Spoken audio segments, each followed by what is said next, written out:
Well, good evening, everybody. There are a lot of you here. My unscientific estimate is that this is the largest dinner in the 4 years that I have been the executive director by a considerable margin. Last reports, I believe we have 400 people in the house, so give yourselves a round of applause.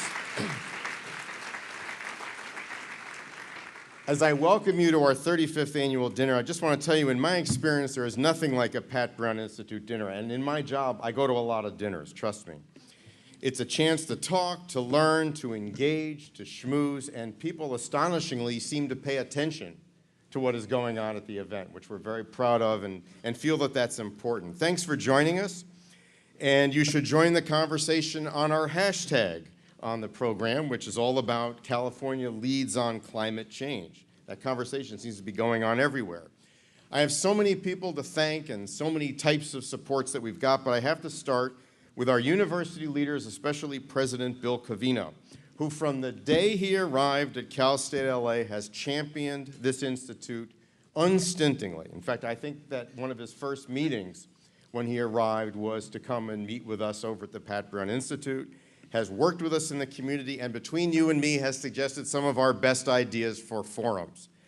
They turned out very well. Provost Lynn Mahoney, who's been an outstanding chair of our Board of Advisors and has worked with us and has supported us in every way possible whenever we need her. Our friend and counselor, Executive Vice President and Chief Operating Officer Jose Gomez, for his unstinting support. For our dedicated Board of Advisors, and with the Board of Advisors, please make your presence known. Raise your hand or stand. Let's give a round of applause.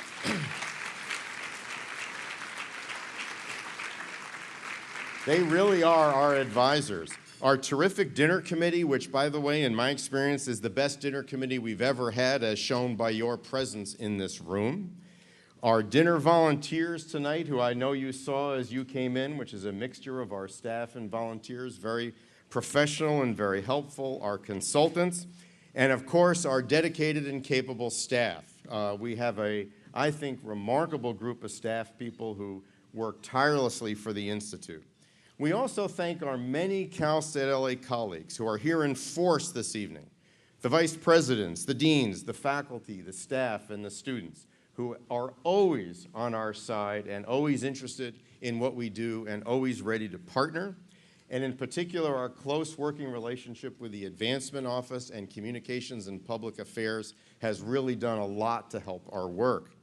And we thank the family of Pat Brown for maintaining continuity with the legacy of the governor since that glorious day in 1987, when he brought his institute to our campus where it is never going to leave.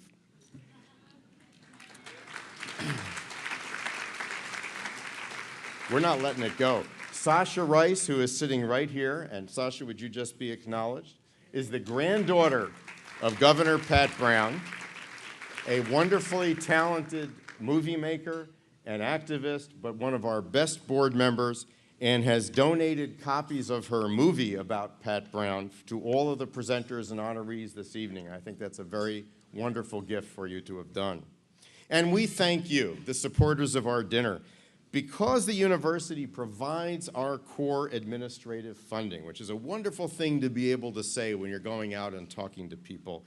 You can rest assured that every dollar you give through sponsorships and tickets goes directly to the programs that you saw in this movie. Our public panels and forums, such as on reform of the Department of Water and Power, a big subject in LA. Our annual conferences like the recent one on the Long Beach and LA ports. Our candidate debates, our polls, and our two signature programs, Youth Leadership, especially in Boyle Heights, and the Civic University with Mayor Eric Garcetti. And I'm very happy again that Ana Guerrero, the Deputy Mayor and Chief of Staff, who's been our close partner in this program, is here. We just completed the second round, as our president said, of the Civic University for Neighborhood Councils, and foresee great days ahead for this pioneering program in civic education. But let's not forget, we thank those who are preparing and serving our dinner this evening, who were here long before any of us got here working and will be working long after we leave this evening.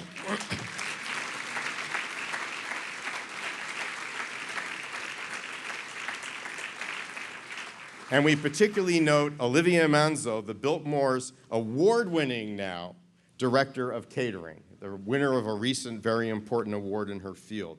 Our institute's motto is unleashing the power of participation, but I believe that's an incomplete motto as much as I like it.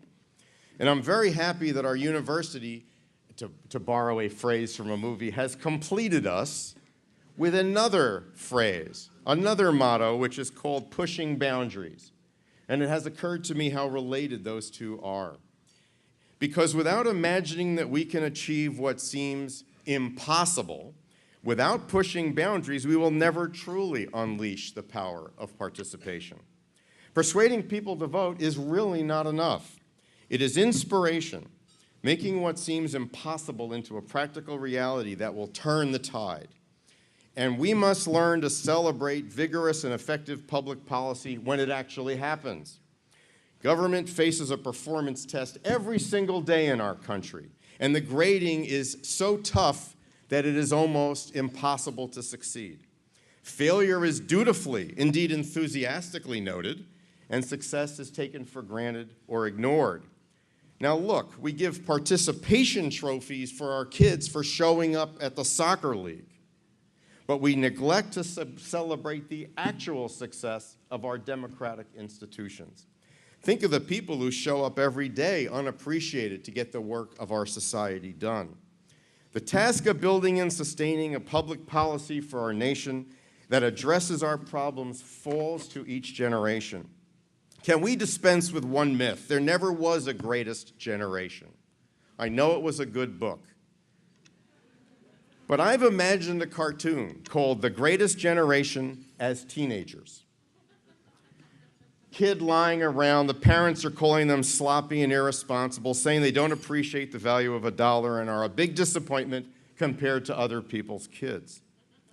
But then came the great challenges, the Depression and World War II, and the nation and world were at stake, and guess what? They rose. They weren't raised as a great generation. It was ever thus. Some historians say even Abraham Lincoln felt a little depressed that he was following in the footsteps of the generation that founded the nation. Well then, of course, after Lincoln's career, the next group felt one down to the Civil War generation. Will our next generation be ready? Will they be great? You bet they will. The next generation is here in the house tonight. Don't forget that. They are here. You can't miss their optimism and readiness to push the boundaries. The Pat Brown Institute's high school youth leaders from Roosevelt High School are here, as well as their principal, Ben Gertner of Roosevelt High School. Will you please stand?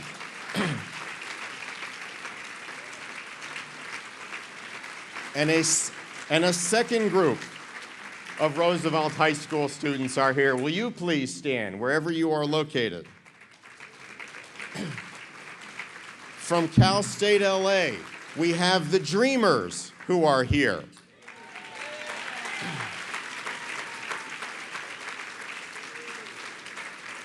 We have the Pat Brown Institute's Galbraith Fellows, past and present. Will you please stand and join in?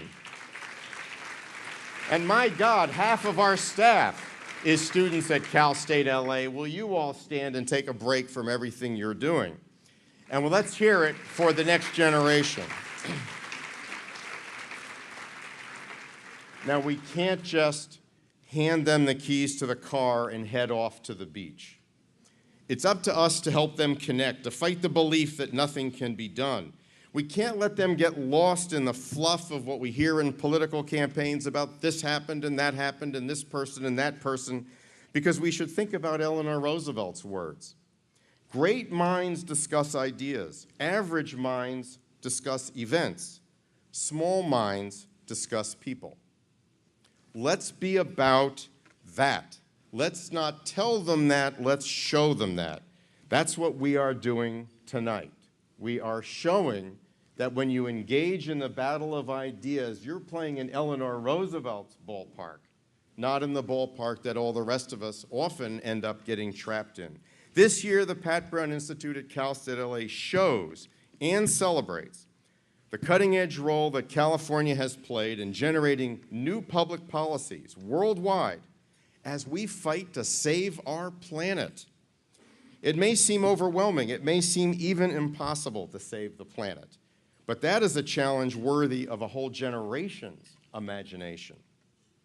When world leaders gathered in Paris in 2015 and signed the historic agreement to address the long-term crisis of climate change, Californians could take pride in our state's role in making it happen. California's leaders, public and private, many of whom are in this room, changed the debate, devised new policies, built links, and showed new ways of doing business. And it's going to continue. In June, California will host the next step, when the Council of Energy Ministers, the CEM7, will convene in San Francisco as a follow-up to the Paris Conference. I like to believe that there's the Paris Conference, the Pat Brown Institute's annual dinner, and then that conference in June. Why not? Our state has made a difference, and our honorees have been at the center of it. They have joined the struggle of ideas that Eleanor Roosevelt championed. Governor Jerry Brown could not join us tonight, but he played a central role in the Paris Accords. He set a high bar on state expectations for renewable energy and negotiated worldwide subnational agreements known as Under 2 MOU. It even rhymes, which helped mightily to lay the groundwork for the accord. Besides the immediacy of drought, there's the overarching threat of a warming climate. Incredibly, though last year was the hottest on record, there are still those, particularly in Washington, who are in denial. But even the deniers can't deny that carbon pollution that exists all over the world is causing serious injury and respiratory diseases to people of all ages, but especially the young and the very old. Thankfully, the rest of the world has heard the message. Humankind must change the ways and radically decarbonize the economy. A standing ovation and tears tonight as almost every country in the world agreed to the landmark deal aimed at preventing catastrophic climate change. Tonight, the White House called it the most ambitious climate change agreement in history. This agreement represents the best chance we've had to save the one planet that we've got. 195 countries signing on to the agreement, the culmination of 2 decades of negotiations that had failed until now. In the end, 2 weeks of intense talks outside Paris, including several all-nighters for the delegates, led to the deal that goes into effect in 2020, whose goal is limiting the warming of the Earth to less than 3.6 degrees Fahrenheit.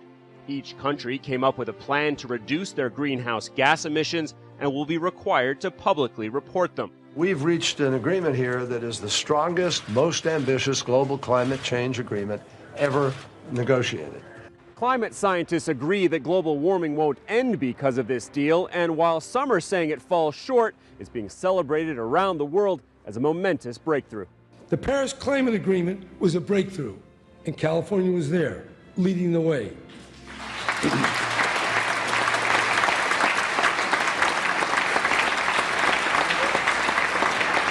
Over 100 states, provinces, and regions have now signed on to our Under 2 MOU.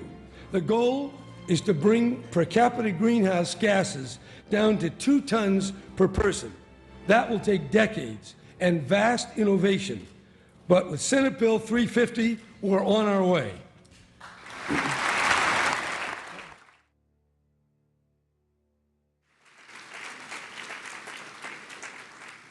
I think you'll agree we have a lot to celebrate this evening. We'll honor our distinguished Senate leader, Kevin De Leon, who has championed cutting-edge policies on climate change and has ensured that marginalized communities are at the center, not the margins, of the conversation.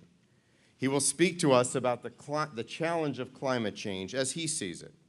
He's been an extraordinary and indispensable voice in the climate change debate, and we are very proud of all that he has contributed. We will honor 2 very special filmmakers, David Gelber and Joel Bach, who have used media creatively to make climate change both compelling and accessible. This is actually the 2nd time in our history of our 35 years that we have honored a movie maker, or a pair of movie makers. Last time it was Sasha's movie on Governor Pat Brown, which was the first time we had done it. We're starting to think this is a pretty valuable medium to be looking at in terms of public policy. And it's about time that the world of the media was drawn into the work of the Pat Brown Institute in a way that can magnify our impact. We will later this evening have a short birthday celebration, which I'll tell you about when the time comes.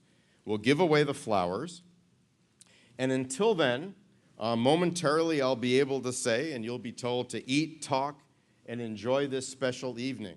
But don't forget, Eleanor Roosevelt is watching you and expects us all to get to work tomorrow with the work, not of passing the baton to a new generation, but on carrying it together. Thank you.